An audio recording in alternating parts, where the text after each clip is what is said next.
नमस्कार बच्चों, स्वागत है आप सभी का आपके अपने YouTube चैनल में। अगर आप कक्षा 10th के छात्र हैं और बोर्ड परीक्षा 2022 में शामिल हैं तो इस वीडियो को आपको कंप्लीट देखना है। और आज के इस वीडियो में मैं आपको माध्यमिक परीक्षा 2022 के लिए जो मॉडल प्रश्न पत्र है आपके 2022 का और सब्जेक्ट है आपके हिंदी का, तो हिंदी का जो मॉडल पेपर है 2022 की बोर्ड परीक्षा के लिए, तो वो इस वीडियो में मैं आपको बताने वाला हूं। तो वीडियो को आपको कंप्लीट देखना है। और इस मॉडल पेपर में जितने भी आपके क्वेश्चन दे रखे हैं वो ऑल क्वेश्चन आपके वेरी इंपॉर्टेंट हैं, जो आपके बोर्ड परीक्षा 2022 में पूछे जाएंगे। तो जैसा कि आप यहाँ पर देख सकते हैं, सबसे पहले है आपके खंड ए, और खंड ए में आपको क्वेश्चन नंबर 1 दे रखा है कि निम्नलिखित गद्यांश को ध्यान पूर्वक पढ़कर जो पूछे गए प्रश्न हैं उनके आपको आंसर लिखने हैं। यानी ये आपके गद्यांश दिया गया है और इस गद्यांश को आपको पूरा पढ़ना है।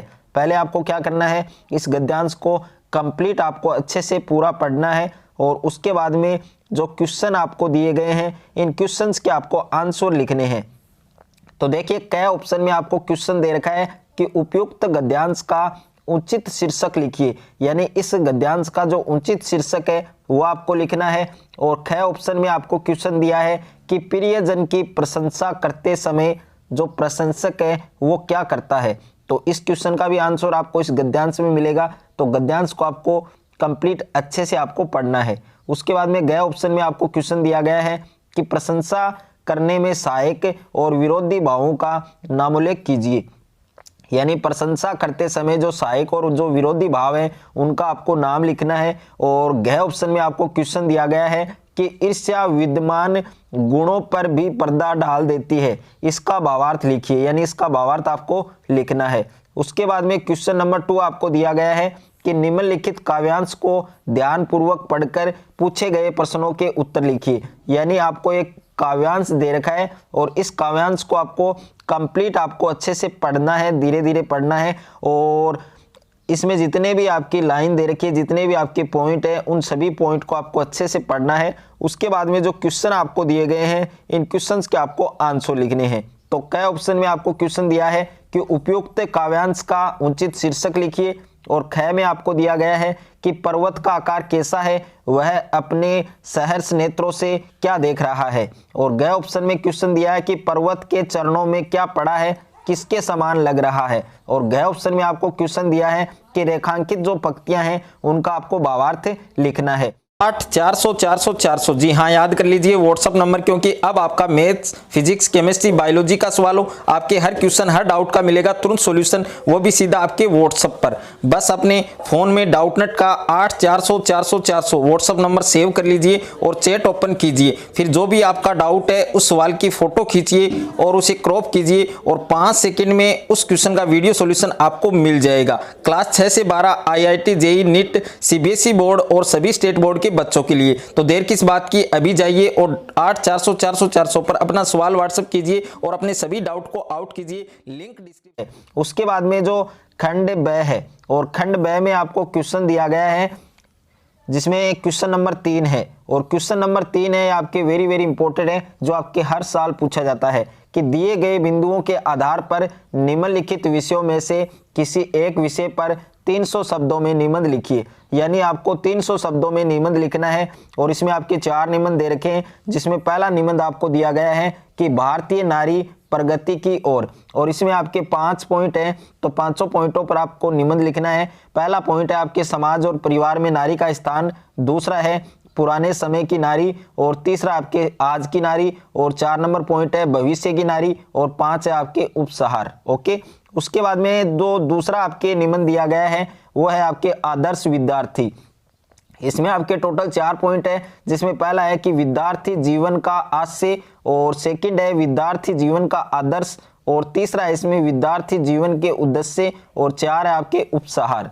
उसके बाद में तीसरा जो निबंध है वो है आपके दहेज प्रथा एक विकट समस्या। इसमें आपके 5 पॉइंट है, इसमें आपके 4 पॉइंट है, जिसमें पहला पॉइंट आपके नारी का स्थान, दूसरा है दहेज का वर्तमान स्वरूप, और तीसरा है दहेज के कुपरिमाण, और 4 है आपके समस्या का समाधान।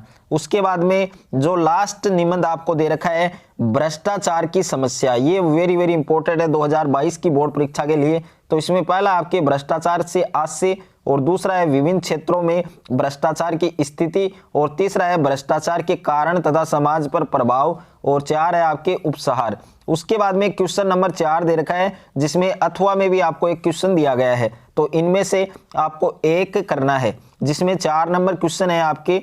4 नंबर क्वेश्चन है कि आप समय को कमल वर्मा निवासी कानपुर मानते हुए आपके क्षेत्र में हो रही हरे पेड़ों की कटाई रुकवाने के लिए जिला कलेक्टर को आपको पत्र लिखना है, और इसके अथवा में भी आपको एक पत्र दिया गया है, तो ये पत्र भी आप कर सकते हैं, लेकिन आपको दोनों याद करने हैं। समय को शास्त्री नगर निवासी प्रियांशु मानकर अपने छोटे भाई को धूम्रपान एवं नशे की लत से दूर रहने की समझाइश देते हुए एक पत्र आपको लिखना है। उसके बाद में 5 नंबर क्वेश्चन आपको दिया गया है, और 5 नंबर क्वेश्चन है आपके व्याकरण से संबंधित है। तो इसमें काफी सारे क्वेश्चन हैं, जिसमें कई ऑप्शन में क्वेश्चन दिया गया है कि गांधी जी ने कहा कि सदा सत्य बोलो, और यह वाक्य किस प्रकार का है, और उसकी आपको परिभाषा भी लिखनी है। और ख ऑप्शन में आपको क्वेश्चन दिया गया है कि काल के अनुसार क्रिया है वो कितने प्रकार की होती है, 100 उदाहरण आपको समझाना है। और ग ऑप्शन में आपको क्वेश्चन दिया गया है कि अपनी प्रशंसा समय करना, यानी अपनी प्रशंसा खुद करना, इस अर्थ से संबंधित मुहावरा आपको लिखना है। उसके बाद में ग ऑप्शन में क्वेश्चन दिया है कि राम जी की चिरई राम जी का खेत, इस लोकोक्ति का आपको अर्थ स्पष्ट करना है। उसके बाद में नेक्स्ट है आपके सद्गुण शब्द का संधि विच्छेद कीजिए, आपको सद्गुण शब्द का संधि विच्छेद करना है, और संधि का नाम भी लिखना है आपको। ओके, उसके बाद में नेक्स्ट है आपके खंड स, और खंड स में क्वेश्चन नंबर 6 आपको दिया गया है कि निम्नलिखित पद्यांश को ध्यानपूर्वक पढ़कर पूछे गए प्रश्नों के उत्तर लिखिए। तो ये आपके पद्यांश दिया गया है, इस पद्यांश को पहले आपको अच्छे से पढ़ना है, और जो क्वेश्चन दिए गए हैं उन क्वेश्चन के आपको आंसर लिखने हैं। तो इसमें कई ऑप्शन में क्वेश्चन दिया है कि बोरों की गुण को कवि ने क्या माना है, और ख में आपको दिया है कि निरंतर मुरझाकर गिरती पत्तियां क्या संकेत कर रही हैं। उसके बाद में 7वां प्रश्न है कि निम्नलिखित प्रश्नों में से किन्हीं 3 के उत्तर आपको लिखने हैं, जिसमें कई ऑप्शन में क्वेश्चन दिया गया है आपको कि देश प्रेम के क्या क्या रूप हो सकते हैं, पाठ के आधार पर आपको स्पष्ट करना है। और ख में आपको दिया है कि भगत के जीवन की घटना के आधार पर मोह तथा प्रेम के अंतर को आपको समझाना है। और ग में आपको दिया है कि फादर के मुख से निकले शब्द जादू का काम करते थे कैसे, वो आपको लिखना है। और उसके बाद में गह में आपको दिया गया है कि लेखिका की अपने पिता से वैचारिक टकराहट को अपने शब्दों में लिखिए। 8वां प्रश्न है आपके निम्नलिखित पद्यांश को ध्यानपूर्वक पढ़कर पूछे गए प्रश्नों के उत्तर लिखिए। तो इसमें भी आपको एक पद्यांश दिया गया है, ये पद्यांश आपको कंप्लीट अच्छे से आपको पढ़ना है। उसके बाद में जो क्वेश्चन आपको दिए गए हैं उनके आंसर आपको लिखने हैं। तो इसमें क में दिया गया है कि गोपियों ने कृष्ण को राजनीति पढ़ी आए क्यों कहा, और उसके बाद में ख आपके रेखांकित पंक्ति का भाव स्पष्ट कीजिए। और ग में आपको दिया है गोपियों के अनुसार कृष्ण ने क्या अनीति की, वो अनीति आपको बतानी है। उसके बाद में क्वेश्चन नंबर 9 है आपके निम्नलिखित गद्यांश को ध्यानपूर्वक पढ़कर पूछे गए प्रश्नों के उत्तर दीजिए। तो ये गद्यांश दिया गया है, इस गद्यांश को आपको अच्छे से पढ़ना है, और उसके बाद में जो क्वेश्चन आपको दिए गए हैं उन क्वेश्चन के आपको आंसर लिखने हैं। तो इसमें क में दिया गया है कि काशी से क्या क्या लुप्त हो गया, और ख में है काशी में क्या क्या एक दूसरे के पूरक रहे, तो वो आपको बताना है। उसके बाद में क्वेश्चन नंबर 10 है आपके कि निम्नलिखित प्रश्नों में से किन्हीं 3 के उत्तर लिखिए, यानी 3 प्रश्नों के आपको उत्तर लिखने हैं। इसमें क में दिया गया है कि रात में रोशनियों से जगमगाते गंतोक नगर के दृश्य का अपने शब्दों में वर्णन कीजिए। और ख ऑप्शन में क्वेश्चन दिया है कि जॉर्ज पंचम की नाक लगने वाली खबर के दिन सब अखबार खाली क्यों थे। और ग में आपको दिया है कि माता का अंचल नामक पाठ में बच्चे मिलकर क्या क्या तमाशे करने लग जाते थे। और घ में आपको दिया है कि उस्ताद बिस्मिल्लाह खां की काशी को क्या देन है। ये वेरी वेरी इंपॉर्टेंट क्वेश्चन है, तो इसको आपको अच्छे से तैयार करना है। उसके बाद में जो 11 नंबर क्वेश्चन है वो आपके हैं निम्नलिखित प्रश्नों के उत्तर लिखिए। तो इन दोनों प्रश्नों के आपको उत्तर लिखने हैं। क ऑप्शन में क्वेश्चन दिया है कि देश प्रेम के अनेक रूप हो सकते हैं, नेताजी के चश्मा पाठ के आधार पर स्पष्ट कीजिए। और ख में दिया गया है कि पुत्र मृत्यु की घटना ने सिद्ध कर दिया कि बाल गोपिन भगत सच्चे ज्ञानी थे, स्पष्ट कीजिए। उसके बाद में नेक्स्ट जो सेक्शन डी है आपके यानी खंड द है, और खंड द में क्वेश्चन नंबर 12 आपको दिया गया है कि जॉर्ज पंचम की नाक पाठ सरकारी दफ्तरों की कार्य प्रणाली पर व्यंग्य है, आपको समझाना है। और इसके अथवा में भी आपको एक क्वेश्चन दिया गया है कि मेरे लिए यह यात्रा सचमुच एक खोज यात्रा थी, मधु कांकरिया ने ऐसा क्यों कहा।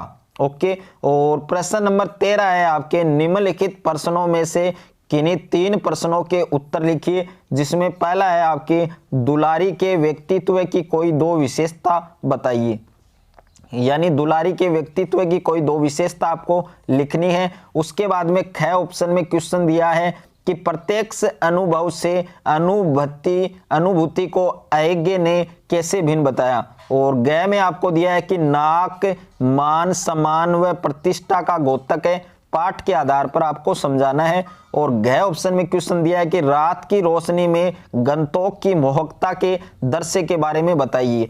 ये क्वेश्चन वेरी इंपॉर्टेंट है, इस क्वेश्चन को आपको अच्छे से तैयार करना है। ये आपकी बोर्ड परीक्षा 2022 में 101% आपके पूछा जा सकता है, तो इसको आपको पूरा अच्छे से तैयार करना है। और बाकी ये पेपर आपको कंप्लीट पढ़ना है, अच्छे से आपको पढ़ना है। और इसके जितने भी क्वेश्चन दे रखे हैं इस पेपर में, सारे क्वेश्चंस के आंसर आपको बुक में मिल जाएंगे। अगर फिर भी आपको कोई क्वेश्चन का आंसर नहीं मिल रहा है तो आप कमेंट करके बता सकते हैं, आपको आंसर है वो बता दिया जाएगा। व्हाट्सएप ग्रुप और टेलीग्राम ग्रुप है, उसको भी आप ज्वाइन कर सकते हैं, उनका लिंक आपको डिस्क्रिप्शन में मिल जाएगा। अगर आपको ये वीडियो अच्छा लगे तो वीडियो को ज्यादा से ज्यादा लाइक करें, दोस्तों के साथ शेयर करें, और चैनल पर आप नए हैं तो चैनल को सब्सक्राइब कर लीजिए, साथ में नोटिफिकेशन बेल को प्रेस कर लीजिए, ताकि इस प्रकार कक्षा 10th से रिलेटेड कोई भी वीडियो आपसे मिस ना हो।